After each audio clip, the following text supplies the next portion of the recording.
Bonsoir à tous, bienvenue à ce flash d'information.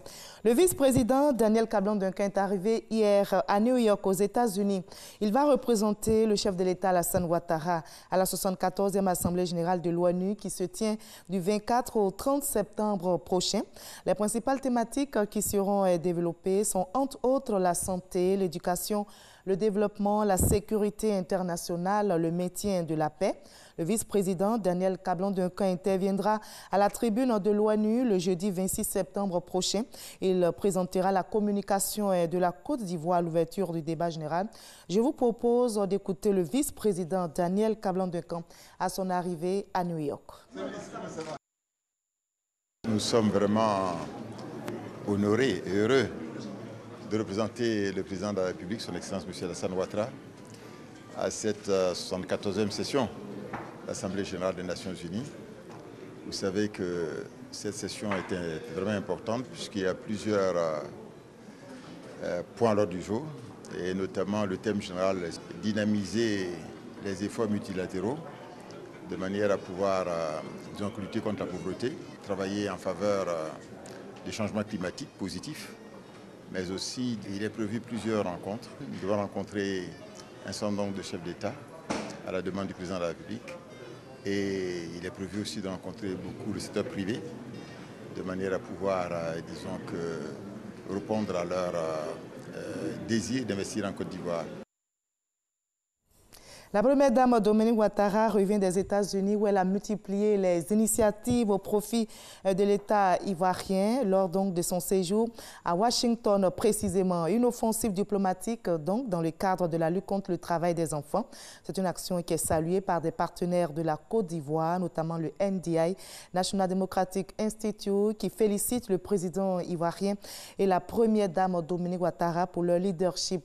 Après l'entretien avec le président du NDI et son équipe, Mme Dominique Ouattara a rencontré le département américain du travail. Nous en saurons davantage dans l'édition de 20h ce soir. La région de Nzi se prépare à accueillir le président de la République dans quelques jours.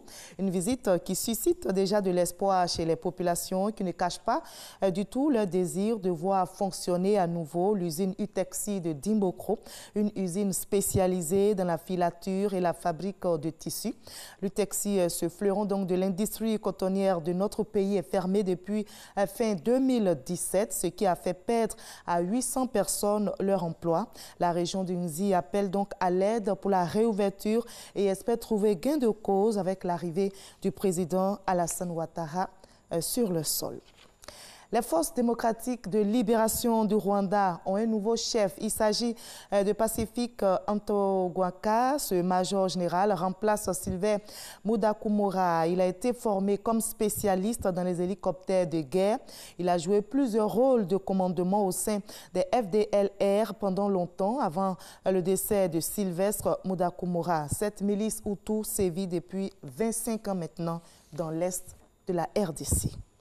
Pour la seconde nuit consécutive, des manifestations contre le pouvoir du président égyptien Abdel Fattah al-Sisi ont eu lieu dans le pays. Hier samedi, une manifestation de centaines de personnes a été dispersée par la police dans la ville de Suez à l'entrée du canal. Ces manifestations font suite à une série de vidéos sur les médias sociaux d'un entrepreneur égyptien en BTP.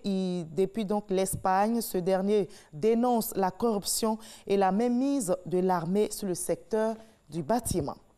La tension est aussi vive du côté de Hong Kong après des affrontements entre la police et des manifestants pro-démocratie hier samedi près de la frontière chinoise. De nouveaux rassemblements étaient prévus aujourd'hui dimanche, mais c'est notamment dans le secteur de l'aéroport. Eh bien, pour contrecarrer l'action des protestataires, des unités anti-émeutes de la police se sont déployées devant la principale gare desservant le 8e aéroport international du monde.